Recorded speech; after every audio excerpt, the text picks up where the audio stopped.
जय शिवराय. आज रक्षक प्रदेशाच्या वतीने कोरेगाव पोलीस उपाधीक्षक रायसर मॅडमना एक निवेदन देण्यात आलेलं आहे. 27/1 ला एका अल्पवयीन मुलीने तिच्या घरामध्ये गळफास करून आत्महत्या केली. ज्या मुलाच्या त्रासाला कंटाळून तिने आत्महत्या केली त्याच्याबाबत FIR बी केली, गुन्हाही दाखल केला.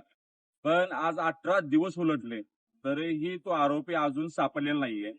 पोलिसांचं संबंधित कुटुंबांना एकच आश्वासन होते की आमचा तपास चालू आहे. असा एवढा मोठा आरोपी आहे का तो, की तो पोलिसांना सापडू शकत नाहीये? पोलीस जर त्यांच्या वर्दीवरती आलं तर कुठलाच आरोपी जरी कुठेही गेला असेल, जिल्हा सोडून महाराष्ट्र सोडून, तरी ताकदीनुसार ते हुडकून काढून करतात.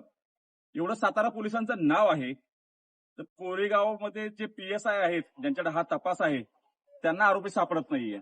आरोपी हा मोठा क्रिमिनल आहे किंवा मोठा काय आहे की जेणेकरून त्या पाक जिल्हा सोडून महाराष्ट्र सोडून बाहेर निघून गेलाय, असं काय आहे का? असा एवढा मोठा कोण आरोपी आहे तो, जो पोलीस सापडत नाही? हा प्रश्नचिन्ह आहे का पोलीस टाळाटाळ करायला लागलेत.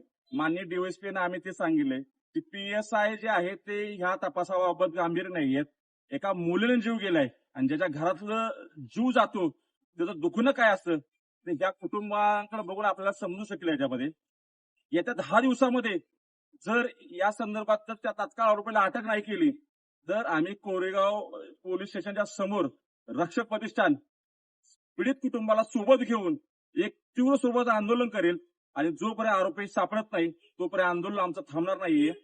एक कळकळीची विनंती DYSPने केली आहे. DYSPने तात्काळ त्या PSI जे त्यांच्यावर तपास आहे त्यांनाही फोन केला आहे. त्यांना फोन करून तरीही सूचना दिल्या DYSPना.